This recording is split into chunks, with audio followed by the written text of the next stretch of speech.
तो आइए शुरू करते हैं हम लोग ना। त्रिभुज क्या पढ़ेंगे आज हम लोग? त्रिभुज।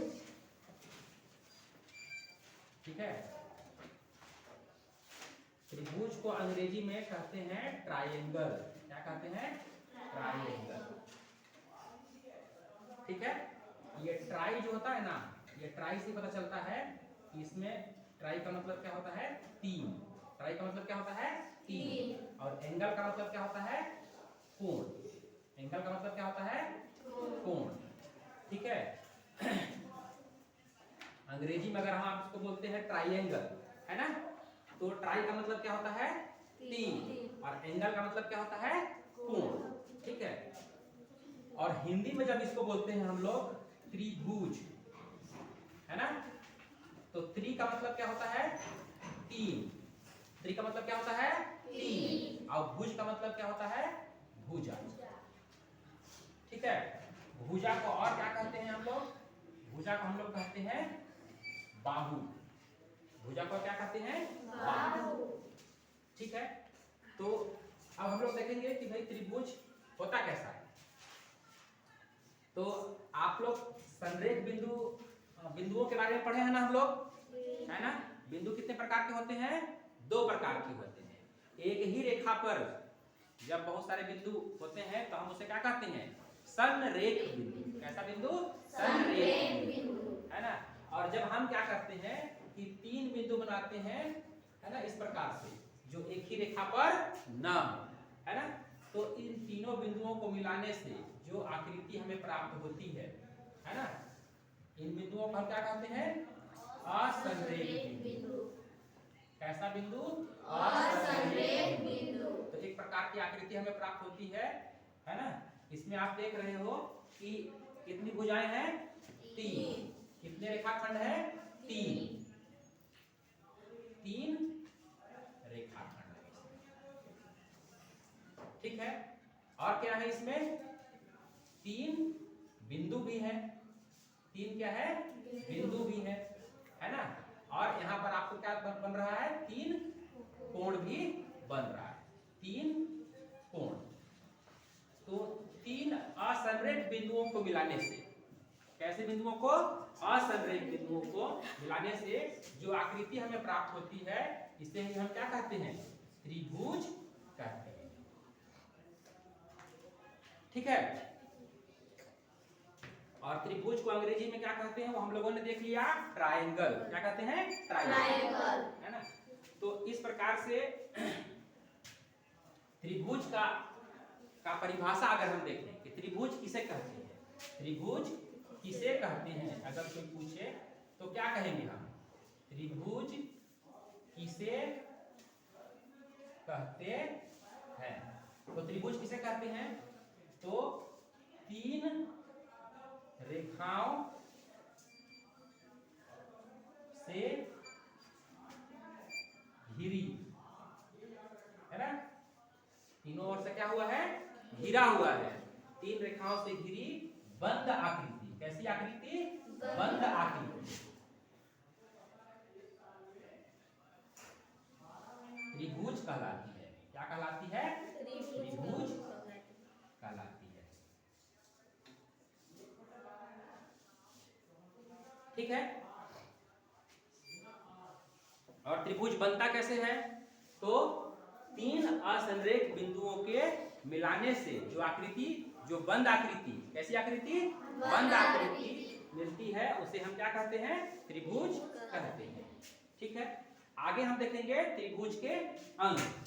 त्रिभुज के अंग। त्रिभुज के अंग यानी इसके पार्ट्स। Parts of triangle. ठीक है। तो यहां पर आप देखते हैं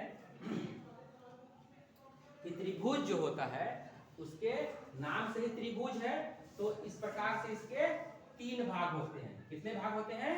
तीन भाग होते हैं। ठीक है। तीन बिंदु होते हैं। कितने बिंदु होते हैं? तीन बिंदु। ठीक है। और इन बिंदुओं को कहते हैं जैसे कोई व्यक्ति खड़ा रहता है तो उसका सबसे ऊपर वाला हिस्सा क्या होता है? सिर। क्या होता है? सिर। तो सबसे ऊपर वाले बिंदु को क्या कहेंगे? शीर्ष। क्या कहेंगे? शीर्ष। तो इसी प्रकार से इन अगर इसके आकृति को थोड़ा हम क्या कर दें? घुमा दें, है ना, तो ये सारे बिंदु क्या बन जाएंगे? शीर्ष। तो इस प्रकार से इन तीन बिंदुओं को क्या कहते हैं? शीर्ष। क्या कहते हैं इनको? शीर्ष। ठीक है, सिर के जैसा ऊपर है ना, इसलिए क्या कहेंगे इसको? शीर्ष। ठीक है। दूसरा पार्ट जो होता है इसमें तीन रेखाएं होती हैं। क्या होती हैं? तीन रेखा होती है, तीन रेखाएं। ठीक है। उसके बाद हम देखते हैं, हम लोगों ने पढ़ा था कि दो रेखाओं के बीच, कितनी रेखाओं के बीच? दो रेखाओं के बीच बनने वाले झुकाव या फैलाव को हम क्या कहते हैं? कोण कहते हैं। तो इस प्रकार से इन दो रेखाओं के बीच में एक कोण बना, है ना, फिर इन दो रेखाओं के बीच में एक कोण बना और ऊपर के दो रेखाओं के बीच में भी एक कोण बनता है। तो इस प्रकार से यहाँ तीन कोण भी हमें प्राप्त होते हैं। कितने कोण प्राप्त होते हैं? तीन कोण। ठीक है। तो आपने देखा कि त्रिभुज के कितने अंग होते हैं? तीन अंग, बिंदु, रेखा और कोण, है ना। और ये सब कितने कितने होते हैं?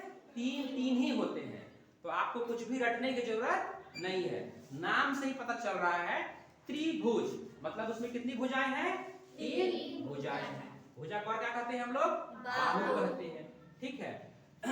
तीन कोण होते हैं। कितने कोण होते हैं? तीन कोण होते हैं।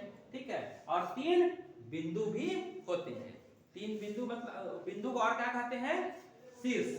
बिंदु को क्या कहते हैं? शीर्ष, है ना। तो तीन शीर्ष, तीन रेखाएं और तीन कोण।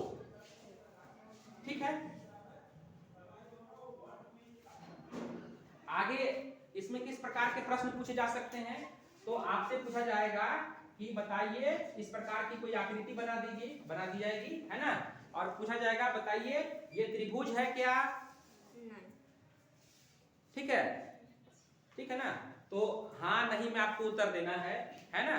तो आप बताइए क्या है कि नहीं है? नहीं है। तो तीन भुजाएं तो इसमें भी है, तो ये क्या त्रिभुज है? नहीं।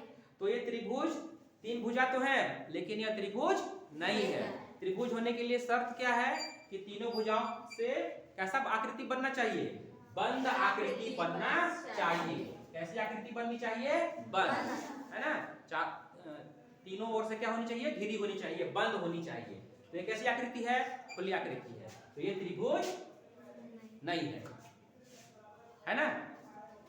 अब बताइए ये क्या त्रिभुज है? ठीक है। तो इसमें भी तीन भुजाएं हैं लेकिन ये क्या है? बंद आकृति है। तो इस प्रकार से यह क्या है? आपका त्रिभुज है ना। ये त्रिभुज नहीं है। तो त्रिभुज के लिए शर्त क्या है कि तीन भुजाएं होनी चाहिए और तीनों क्या होनी चाहिए? बंद होनी चाहिए, है ना, खुली हुई नहीं होना चाहिए। ठीक है। तीन रेखाओं से घिरी बंद आकृति को हम क्या कहते हैं? त्रिभुज कहते हैं। आगे हम लोग देखेंगे त्रिभुज के प्रकार।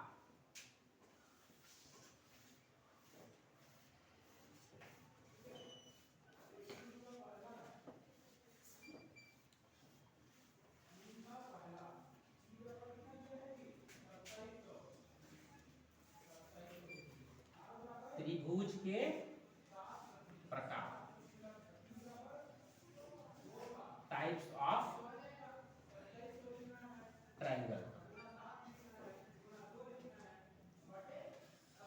Types of triangle. ठीक है। तो यहां पर हम लोगों ने देखा कि त्रिभुज के कितने अंग होते हैं? तीन अंग होते हैं, है ना। तीन बिंदु जिनको हम शीर्ष कहते हैं, तीन रेखाएं और तीन कोण। ठीक है। मतलब त्रिभुज के तीन अंग है, बिंदु, रेखा और कोण।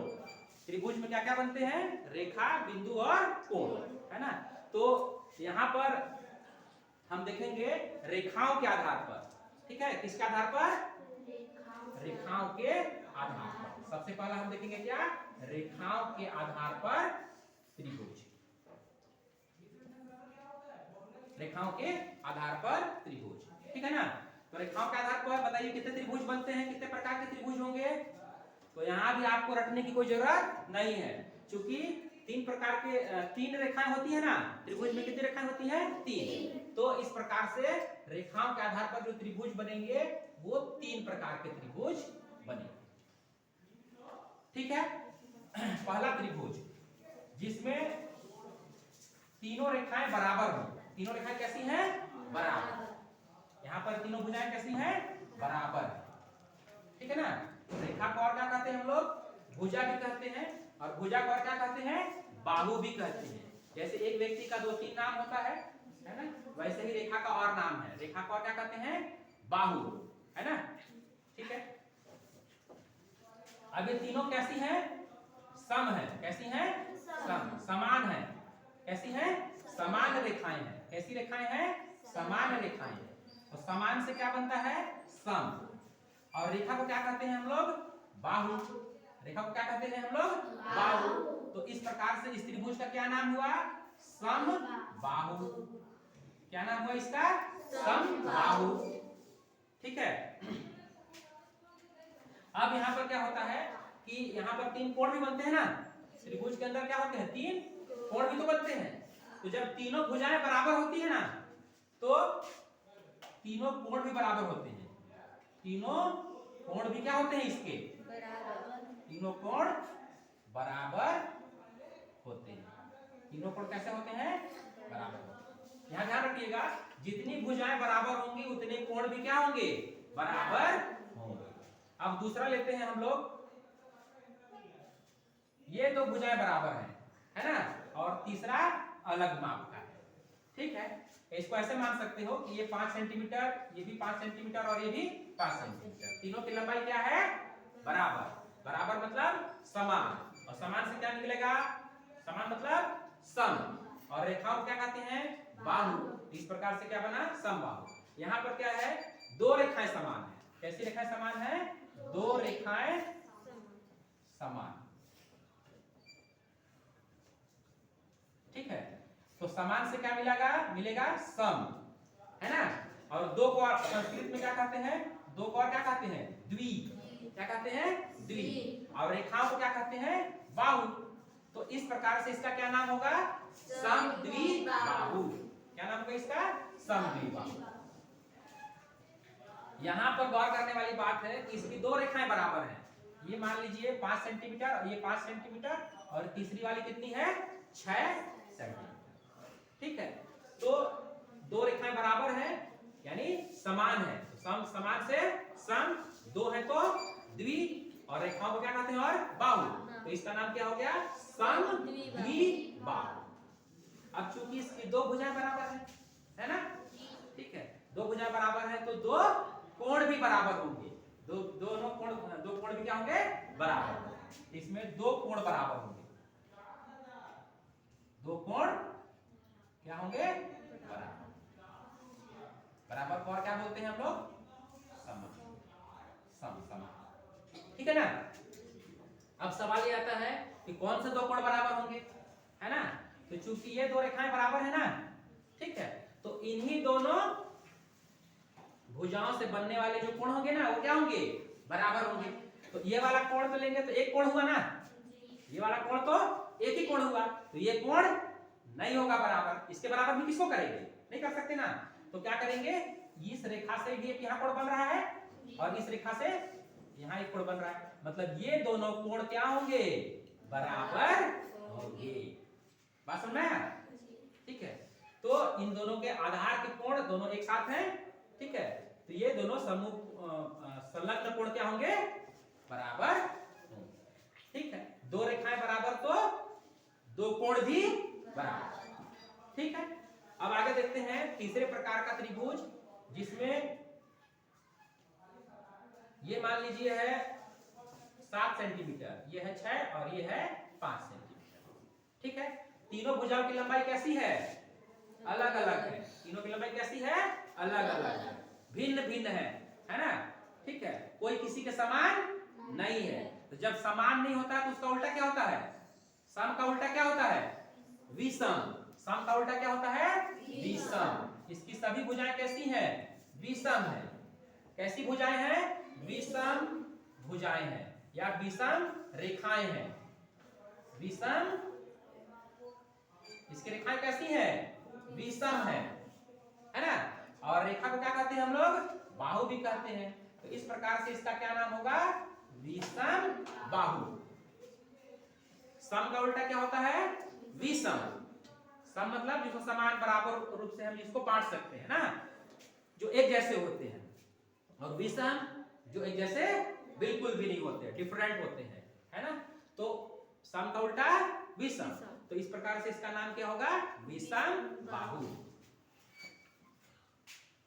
तो त्रिभुज में हमने देखा कि रेखाएं भी होती हैं और इसके और क्या अंग होते हैं? कोण भी होते हैं। तो कोण के आधार पर भी आप त्रिभुज बनाएंगे। कोण के आधार पर भी त्रिभुज होती है।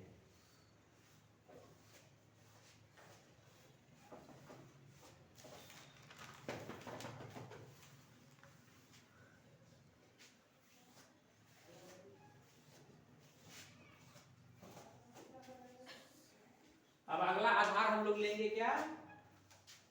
कोण के आधार पर। किसके आधार पर? कोण के आधार पर त्रिभुज। ठीक है, तो बताइए कोण के आधार पर कितने प्रकार के त्रिभुज होंगे? तो यहां भी आपको रटने की कोई जरूरत नहीं है, क्योंकि त्रिभुज नाम सही है ना। हर चीज कितना होगा? 3 ही होगा। नाम ही इसका पड़ा है ना त्रिभुज, इसलिए इसका हर चीज क्या होगा? 3 ही होगा, है ना। तो कोण के आधार पर भी त्रिभुज कितने प्रकार के होंगे? 3 प्रकार के होंगे। कितने प्रकार के होंगे? 3 प्रकार के होंगे। चलिए देखते हैं कौन कौन से होंगे। तो सबसे पहले चंदा देखे हो ना, चांदा जी, है ना। और उसमें बनने वाला आप लोगों ने कैसे कोण बनाते हैं वो भी आप लोगों ने देखा हुआ है। इस प्रकार के आकृति होती है चांदी की, है ना। ठीक है, 2 रेखाओं को जब हम काटते हैं ना इस प्रकार से, 2 सीधी रेखाएं, एक क्षैतिज और एक ऊर्ध्वाधर, है ना। तो यहाँ पर क्या बनता है? बीच में जो है यहाँ पर 90 डिग्री। कितना डिग्री लिखा रहता है यहाँ पर? 90 डिग्री। इसके दोनों तरफ इधर भी कितना डिग्री? 90 डिग्री। और इधर भी कितना डिग्री होता है? 90 डिग्री। इस 90 डिग्री के कोण का आकार कैसा होता है? बिल्कुल एल के जैसा होता है ना। ठीक है, तो यहाँ पर देखिए सबसे पहला त्रिभुज जो बनेगा हमारा वो इस प्रकार का त्रिभुज, ठीक है, एल की आकृति वाला। ऐसी की आकृति वाला एल। तो यहाँ पर बनने वाला कोण कितना है? 90 डिग्री। और इस कोण को क्या कहते हैं मालूम है आपको? इस 90 डिग्री के कोण को क्या कहते हैं? इस 90 डिग्री के कोण को मैं बताया था ना, जो एल की आकृति का होता है उसको क्या कहते हैं? समकोण। क्या कहते हैं? समकोण। क्यों कहते हैं समकोण? तो देखिए 90 डिग्री इधर भी बना और 90 डिग्री इधर भी। दोनों तरफ कैसा है? बराबर है। दोनों तरफ कोण का मान कैसा है? बराबर है। और बराबर को क्या कहते हैं हम लोग? सम। बराबर को क्या कहते हैं? सम। तो इसलिए इस कोण को क्या कहते हैं? समकोण, क्योंकि दोनों ओर इस कोण का मान क्या है? बराबर है। तो 90 डिग्री का कोण इधर भी, दाहिने तरफ भी और बाईं तरफ, दोनों तरफ 90 डिग्री का कोण है ना। दोनों तरफ कोणों का मान क्या है? बराबर है। इसलिए बराबर को क्या कहते हैं? सम। और चूंकि ये कोण है इसलिए इसका नाम क्या हो गया? समकोण। क्या हो गया? समकोण। ठीक है, तो जब किसी त्रिभुज में समकोण बना हो, क्या बना हो? समकोण बना हो। बना है ना समकोण जी, 90 डिग्री का। इधर भी 90 ही होगा, इधर भी कितना होगा? 90। इसको अगर आगे बढ़ाएं तो इधर भी 90 ही बनेगा, है ना। तो इसका नाम क्या होगा बेटा? समकोण त्रिभुज।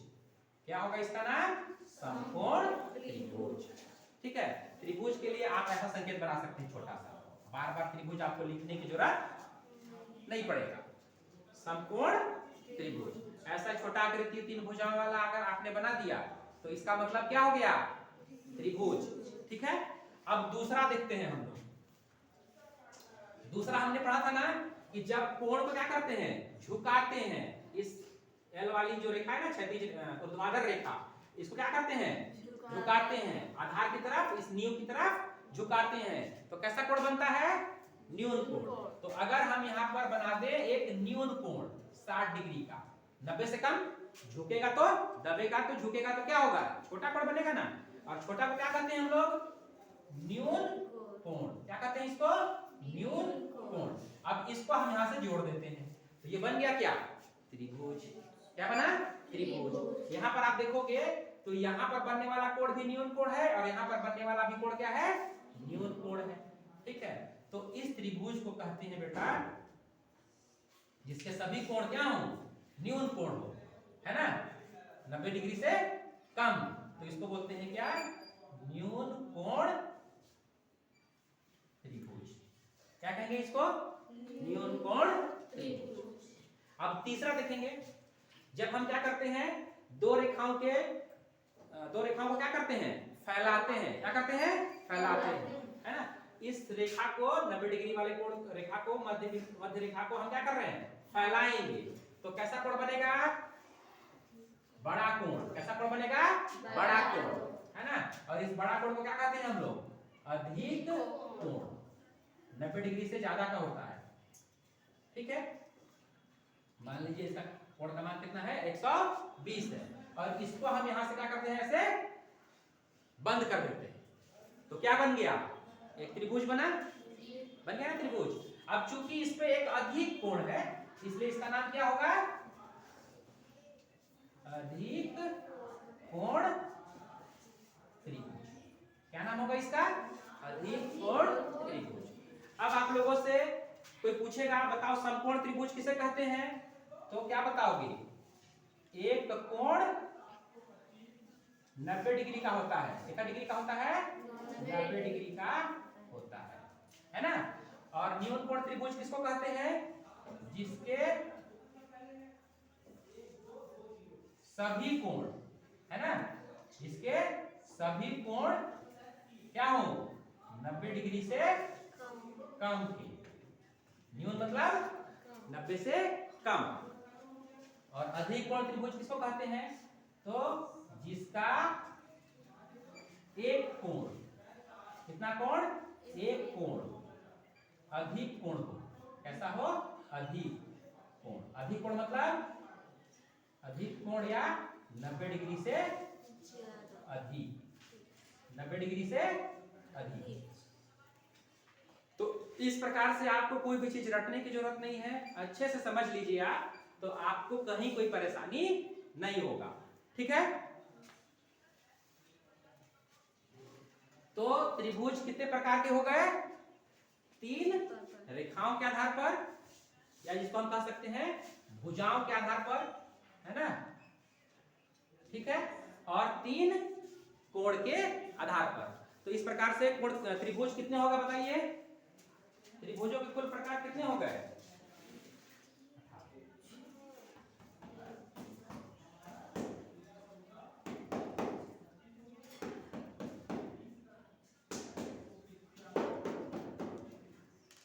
तो इस प्रकार से त्रिभुज के कुल कितने प्रकार हो गए? 6। 3 भुजाओं के आधार पर और 3 कोणों के आधार पर। ठीक है,